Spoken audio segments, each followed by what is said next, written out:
a pior classe política do Brasil, que é a classe política do Maranhão. Eu vou repetir, é a pior classe política do Brasil de longe. O Nordeste é a solução, porque se a gente empodera o Nordeste que trabalha e produz, e esse Nordeste derrota suas oligarquias, o Nordeste não vai viver de pires na mão em Brasília. O Nordeste para de exportar migrantes para outros lugares para viver de maneira indigna em favelas, e em bairros pobres e grandes centros urbanos, e passa a ser um lugar que vai receber gente. É isso que o Nordeste tem que ser. O Nordeste como solução é isso. E esse Nordeste passa em derrotar essa elite. É uma guerra que a gente tem que ter. O caso aqui é muito grave. Não dá pra ficar comemorando a merda de um carnaval, do Brand, do Bright. F***se novamente o carnaval 1000 vezes. Eu vim avisar. Comprou voto, vai preso 20 anos. Vendeu o voto, vai preso 10 anos. O povo vai parar de vender voto, comprar voto aqui.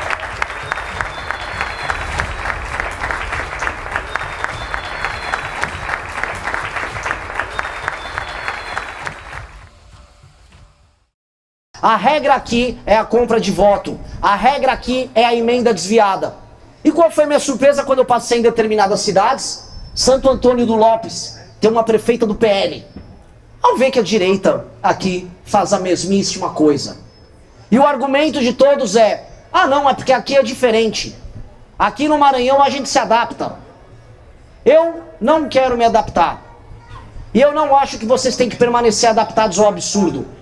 Vocês não têm que aceitar o absurdo. E eu posso falar com toda a tranquilidade de todos os estados que eu já rodei, em todas as viagens que eu fiz pelo Brasil. Esse é o que está no pior estado das coisas. A situação do Maranhão é de descalabro. É um lugar que vive como se fosse um país em guerra.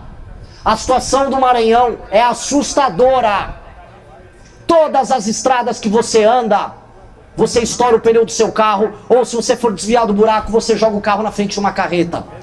Eu vi a produção da agropecuária tendo que andar a 10 por hora no sul do estado para conseguir escoar sua produção de soja, sua produção de milho, porque não consegue andar naquelas estradas. E eu me pergunto, fica andando para lá e para cá todos os políticos, todos os políticos aqui são superstars. Não, é Brandão, é Braide, é Brandão, não sei o que.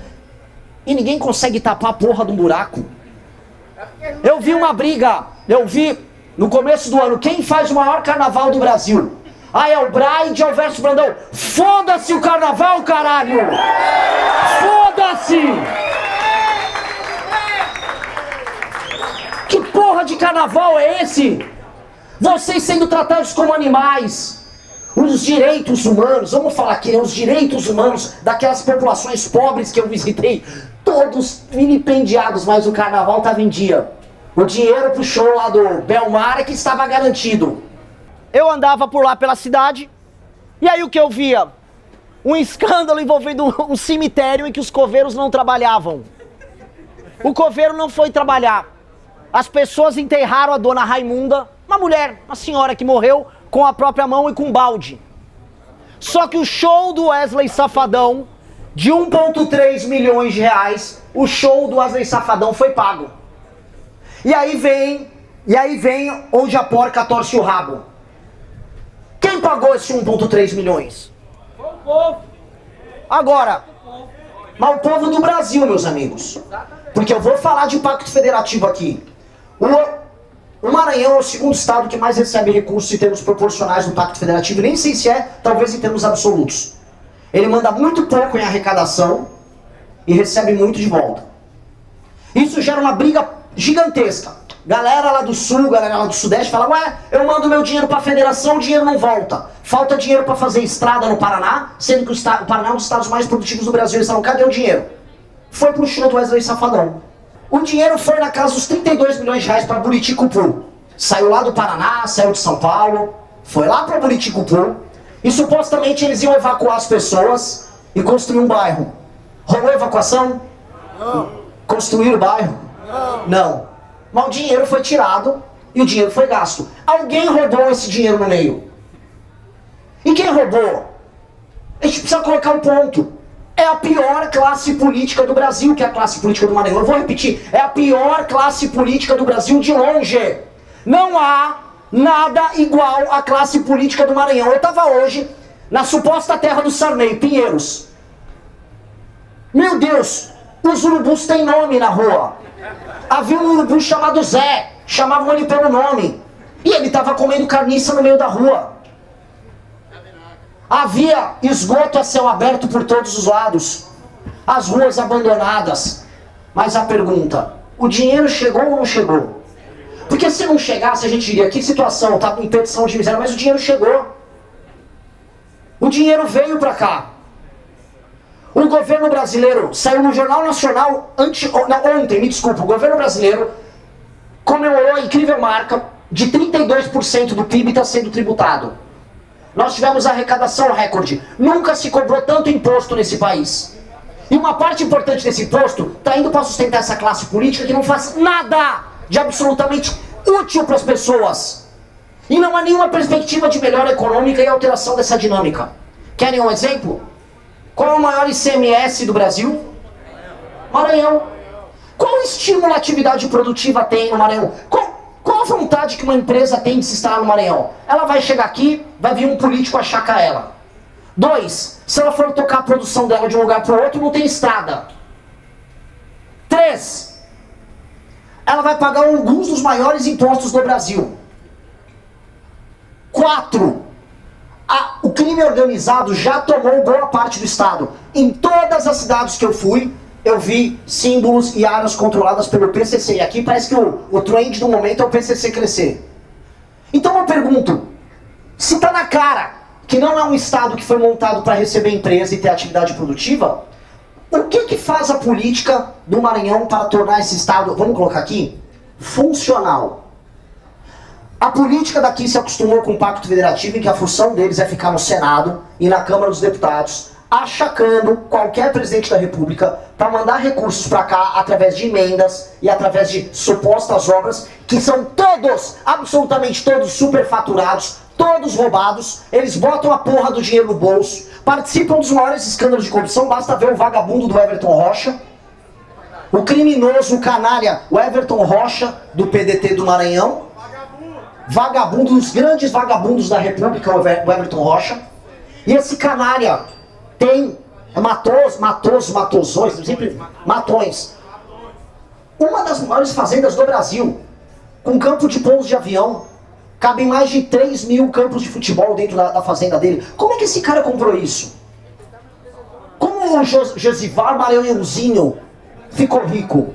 De onde veio o dinheiro dessas pessoas? Meus amigos, foi criada uma classe política parasitária, uma elite aqui, completamente parasitária, vivendo de uma coisa: ir para Brasília, achacar o presidente em questão, não importa qual seja, pegar recurso, aí entrega um boquete, que é o novo trend. Não, bota um bloquete aí na rua, bota um bloquete na rua das pessoas, mal feito, a rua vai voltar a ficar esburacada em menos de um ano, e enfia a diferença, o sobrepreço no bolso. Eis a história política de vocês. Então todo o estímulo da classe política do Maranhão é construído para manter esse esquema de ir para Brasília, botar uma faca na cabeça, no pescoço do presidente, fazer acordos com todo mundo que importa no Senado, e jogar a verba para cá, rouba, engana as pessoas, compra o voto e gira o ciclo a cada 2 eleições. O que nós precisamos propor aqui para o Estado, e eu vou repetir, foi de longe a viagem mais transformadora que eu fiz para o Brasil. Eu, como ser humano, estou transformado. Basta ver o esforço. Eu fui dormir hoje às 7 da manhã, porque foram sequências de pneus furados. E o que eu digo para vocês é o Estado que está na pior situação em todo o Brasil. A situação do Estado de vocês é desesperadora. Porque é um Estado hoje inviável. O Maranhão hoje é uma inviabilidade. E político que me apareça dizendo por aí, não, porque agora eu vou ganhar, porque agora é o Brand, agora é o Brandão, assim, Brand. É mentira, é mentira. O jogo é bem simples. Se quisessem fazer o Maranhão crescer, não estavam cobrando o maior ICMS de todos. O jogo deles é ir em Brasília, achacar a presidente, pegar dinheiro, botar no bolso e entregar uma migalha para os mais pobres. E vocês estão aqui? Aqui tem pessoas pobres e pessoas de classe média. Vocês são os otários que pagam essa conta. E que não dispõem, e esse é o ponto, de meios de ação de enfrentar eles. Eu tentei entender, eu tentei ter conversas. Em todas as cidades que nós fomos, eu conversei com as pessoas para entender qual é a dinâmica, porque é diferente da dinâmica de onde eu venho. Em São Paulo é um estado de pessoas de classe média, vocês entendem isso? Há pobreza? Lógico que há, mas é um estado de pessoas de classe média. E a pessoa de classe média é uma pessoa enxerida.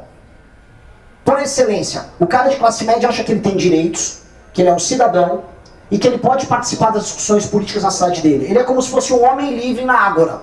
E ele quer ter opiniões. Bom é um país em que as pessoas são assim, certo? As pessoas mais humildes aqui, e mesmo as pessoas de classe média, não acham isso. Elas não conseguem perceber isso porque elas acham que a política está muito distante delas, porque essas figuras são muito ricas, muito poderosas, elas dispõem de muitos meios de ação. Todos esses políticos do Centrão concentram os empregos nas prefeituras pequenas. Mesmo as pessoas mais pobres, que são vítimas desses caras, tem algum parente que está trabalhando na prefeitura e aí não pode falar mal da prefeitura. Vocês viram? Eu fiz um IRL numa pequena cidade, lá em Marajá do Sena. Vocês viram ali as famílias falando? Todo mundo tinha algum parente na prefeitura e não podia falar mal do prefeito. Dito isso, a vida na cidade é uma desgraça. Então as pessoas, elas ficam numa posição hipossuficiente. Elas não conseguem agir. Elas não conseguem reagir. Elas acham que é impossível fazer qualquer coisa. Porque essas figuras políticas, realmente, e é desproporcional, tem tantos meios de ação, tem tanta grana, tem tanto cargo, tem tanta empresa em esquema, tem tanto rolo em prefeitura, que essas pessoas não acham que dá pra fazer. Pois bem, o que estou vendo aqui, repararam que não estou falando aqui como pré-candidato ou nada. Eu estou falando aqui como alguém que quer dar uma arma pra vocês. Eu vim aqui conclamar vocês para uma guerra. Isso aqui é um convite para uma guerra. Nós precisamos destruir a classe política do Maranhão. A classe política do Maranhão faz mal para o Maranhão e faz mal para o Brasil. A classe política do Maranhão precisa ser destruída. Seus principais nomes precisam ser presos. Os principais nomes da classe política do Maranhão precisam estar ou numa jaula ou desaparecido daqui, porque esses caras são um câncer. E não só, existe classe política podre em todo o Brasil. Mas aqui gabarita. Eu tô pra achar um político bom no Maranhão. Vocês precisam agir e vocês precisam se organizar. Isto não é sobre a minha eleição. Definitivamente não é. Eu juro pra vocês, se a gente conseguir criar instrumentos de ação para que vocês aqui comecem a se libertar dessas elites, isso vale mais do que eleger 10, 20, 30 presidentes. Porque de fato, eu já tinha falado o burro do Flávio Bolsonaro imitou, né? Eu falei, o Nordeste é a solução, mas ele não entendeu isso. O Flávio acha que o Nordeste é a solução porque ele vai ter voto no Nordeste e ganhar eleição. Ele acha que é a solução pro bolso dele, esse filho da puta. O Nordeste é a solução, deixa eu ensinar agora, vamos ver se ele imita direito esse retardado mental. O Nordeste é a solução, porque se a gente empodera o Nordeste que trabalha e produz, e esse Nordeste derrota suas oligarquias, o Nordeste não vai viver de pires na mão em Brasília. O Nordeste passa a ser parte do Brasil que paga a conta, do Brasil que arrecada, do Brasil de classe média, do Brasil formador de consciências. O Nordeste para de exportar migrantes para outros lugares para viver de maneira indigna em favelas, e em bairros pobres e grandes centros urbanos, e passa a ser um lugar que vai receber gente. É isso que o Nordeste tem que ser. O Nordeste como solução é isso. E esse Nordeste passa em derrotar essa elite, e é uma guerra que a gente tem que ter. Por isso que eu falo do Nordeste como um todo e falo em especial do Maranhão. O caso aqui é muito grave. Não dá pra ficar comemorando a merda de um carnaval, do Brand, do Bright. Foda-se novamente o carnaval 1000 vezes. Vocês não têm que ter o melhor carnaval do Brasil. Vocês têm que ter as melhores estradas do Brasil. Vocês têm que ter as melhores escolas do Brasil.